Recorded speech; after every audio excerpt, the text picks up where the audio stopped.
So here's our Bill and Jane couple, right? They're going to move out and rent their house for a year. Then they're going to sell it. It's got $1 million in gain.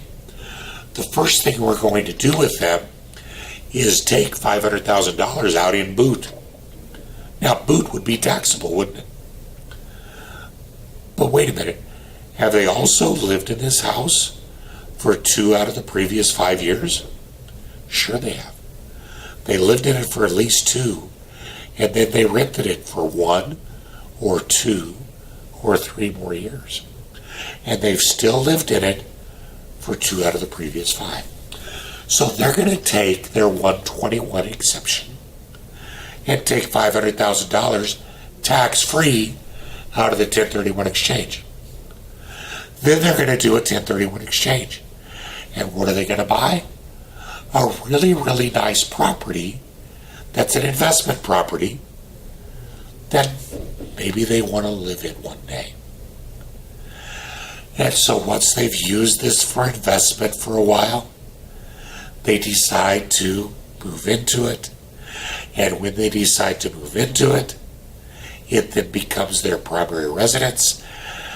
Do I need to go on?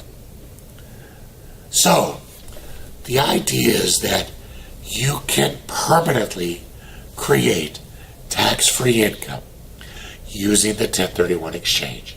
What are 3 ways?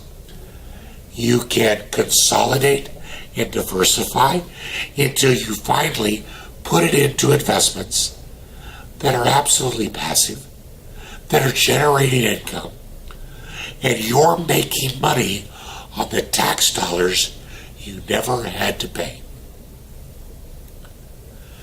Opportunity number 2, not the best one, pass away and let your heirs have all the fun. They inherit it and they get to do their own thing because the tax goes away in the inheritance.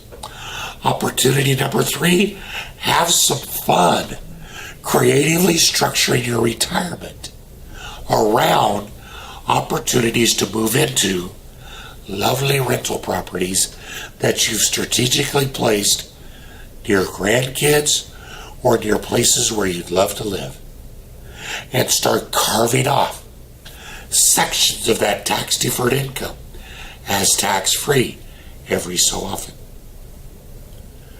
Those are the 3 ways. Sounds like a pretty good way to me to turn tax into tax-deferred and into tax-free.